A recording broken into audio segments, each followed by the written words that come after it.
ये वॉर एकनाथ शिंदे और उद्धव ठाकरे के बीच छिड़ चुका है। ये वॉर लगातार बढ़ता जा रहा है और आज इस वॉर की डिटेल्स एक चिट्ठी के जरिए सामने आई हैं, जिसमें एकनाथ शिंदे की ओर से वो पॉइंट सिलसिलेवार तरीके से बताए गए हैं जिन पॉइंट्स को लेकर उनकी नाराजगी उद्धव ठाकरे से थी। हम आपको वो चिट्ठी का मजमून भी दिखाएंगे, बताएंगे कैसे एकनाथ शिंदे लगातार एक के बाद एक इस चिट्ठी में उद्धव ठाकरे पर निशाना साध रहे हैं। उनका यह कहना था कि हमारा एक्सेस ही नहीं था, वर्षा हम पहुंच ही नहीं सकते थे, जिस तरीके से हमारा अपमानजनक व्यवहार हमने सहा है। 2.5 साल से दरवाजे बंद थे उद्धव सरकार के इन तमाम शिवसेना विधायकों के लिए, जो कि इस वक्त बागी करार दिए जा रहे हैं। अयोध्या जाने से उन्हें रोका गया, यह भी इस चिट्ठी में साफ तौर पर मेंशन किया गया है एकनाथ शिंदे की ओर से। वहीं हिंदुत्व शिवसेना का मुद्दा क्यों नहीं है, इस बात को भी लेकर जिक्र किया गया इस चिट्ठी में,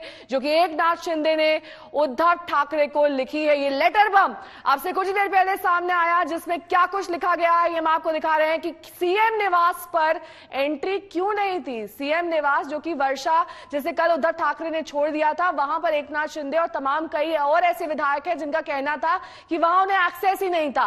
फंड के लिए उन्हें लगातार भटकना पड़ता था। कई बार ऐसे प्रोजेक्ट्स थे जिनको लेकर फंड की गुहार लगाई जाती थी, वो अनसुनी कर दी गई और कांग्रेस एनसीपी से अपमान लगातार इन विधायकों को झेलना पड़ा था, जिसकी वजह से अब एकनाथ शिंदे और तमाम वो विधायक जो इस वक्त गुवाहाटी में मौजूद हैं, वो एक के बाद एक शामिल हो रहे हैं एकनाथ शिंदे के गुट में। एकनाथ शिंदे हमारे साथ रहे, उन्होंने हमारी बातों को सुना, उन्होंने हमारी समस्याओं को समझा और जाना, और इसी वजह से अब एकनाथ शिंदे उनके पॉलिटिकल लीडर बन गए हैं। उद्धव के नाम शिंदे कैंप की ये चिट्ठी, जिसमें लिखा गया है अयोध्या राम मंदिर शिवसेना के मुद्दे है ना, तो अब जब आदित्य ठाकरे चले गए तो आपने हमें अयोध्या जाने से क्यों रोका। यानी कि कुछ दिन पहले आपने आदित्य ठाकरे को देखा था, वो पहुंचे थे अयोध्या दर्शन के लिए। उस वक्त दरअसल ये मांग शिंदे कैंप की ओर से भी की गई थी कि उन्हें भी अयोध्या जाने दिया जाए, लेकिन ऐसा नहीं हुआ। पिछले 2.5 साल से विधायकों के लिए वर्षा के दरवाजे बंद थे। शिंदे गुट का यह भी कहना है कि हमें अयोध्या जाने से क्यों रोका गया, ये वजह अब तक साफ नहीं है। हमारे साथ अपमानजनक व्यवहार किया गया, राज्यसभा चुनाव में भी हम पर अविश्वास क्यों जताया गया। ये सारी बातें इस चिट्ठी के जरिए अब उद्धव ठाकरे तक पहुंचा दी गई हैं, क्योंकि अभी तक उद्धव ठाकरे को यह भ्रम था कि जो बागी शिव सैनिक गए हैं एकनाथ शिंदे के साथ, वो मान मनोवल से वापस उद्धव कैंप में आ जाएंगे, लेकिन अब ऐसा दूर की कौड़ी दिखाई दे रहा है, क्योंकि इस लेटर बम में ये लिखा गया है कि उदासीनता दिखाई गई उन सारी मांगों को लेकर जो कि बागी विधायकों ने रखी थी, और अब चिट्ठी में विधायकों की भावनाओं का जिक्र भी किया गया है।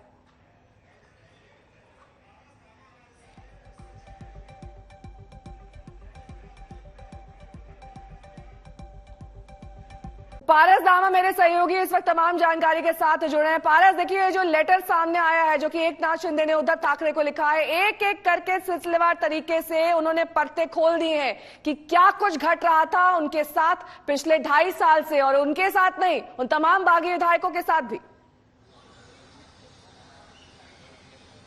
नहीं, बिल्कुल, ये जो राज की किताब है उसका पन्ना धीमे धीमे हर पन्ने खुल रहे हैं, और ये सबसे बड़ा पन्ना जो है वो आज खुला है। एकनाथ शिंदे ने एक लेटर बम डाला है, वो बम जो है वो बहुत जोर से फूटा है, क्योंकि ये नाराजगी जो है कहीं ना कहीं पता थी, शिवसेना को पता था कि क्या चल रहा है क्या नहीं चल रहा है, बट उस पर कोई एक्शन नहीं लिया गया, ना ही उस पर कोई उस प्रॉब्लम को सुलझाने की कोशिश की गई, जिसकी वजह से ये पूरा मामला बड़ा हुआ। एकनाथ शिंदे ये कह रहे हैं कि वो 2.5 साल आपको याद है जब आपने हमें एंट्री नहीं दी थी वर्षा में, तो क्या क्या दिक्कतें थी, क्यों डिस्कस नहीं हुई ये सारी चीजें, और जिस तरीके से इलेक्शंस में अविश्वास जताया गया तो सारे एमएलए बहुत ज्यादा नाराज थे। ये सबसे बड़ा कारण यही बना है, ये जो चीजें हुई हैं, जो बागी गुट जाके गुवाहाटी बैठा है, इसका सबसे बड़ा कारण यह है, एक तो अविश्वास, दूसरा जो वर्षा के दरवाजे थे वो इन एमएलए के लिए क्यों बंद थे। वो लेटर बॉम्ब में बहुत सारी ऐसी चीजें लिखी गई हैं जो बहुत ज्यादा जरूरी है जानने के लिए। कुछ प्रोजेक्ट्स थे, उस प्रोजेक्ट्स के लिए नहीं मिल पाते थे एमएलए, बाकी सारी चीजें हैं,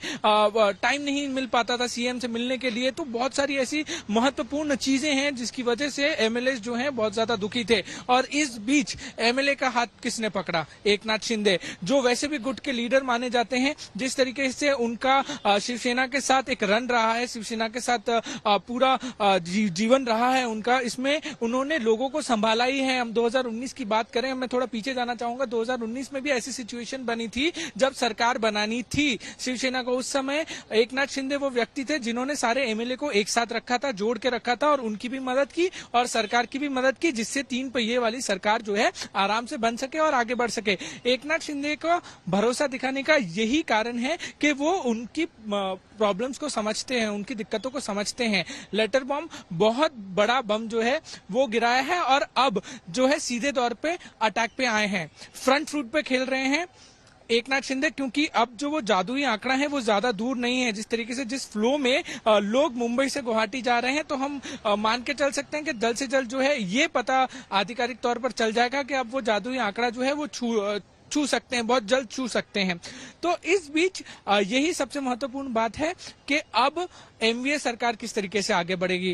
वर्षा पर आज बेहद ही महत्वपूर्ण मीटिंग जो है वो चल रही है एमएलएस की, जिसमें उद्धव ठाकरे वीसी से जो है वो कनेक्ट करेंगे और इसमें यही बातें होंगी कि किस तरीके से जो बचे हुए जो बागी विधायक नहीं है उनको किस तरीके से बचाया जा सके, क्योंकि बेहद महत्वपूर्ण है। जिस हिसाब से आंकड़े बढ़ रहे हैं, बागी खेमे में एमएलए जा रहे हैं, बहुत जल्द जो है बदलाव हो सकता है। तो बहुत ध्यान से विचार करना पड़ेगा और यही कारण है कि आज मुंबई में सियासत बहुत ज्यादा विचार करना पड़ेगा उद्धव ठाकरे को, क्योंकि बाकी बचे जो विधायक हैं उनको कैसे संजोया जाए, उनको कैसे समेटा जाए, उनको उधर बागी खेमे में जाने से रोक लिया जाए। ये इस वक्त बड़ी चुनौती उद्धव ठाकरे के लिए लगातार बनी हुई है।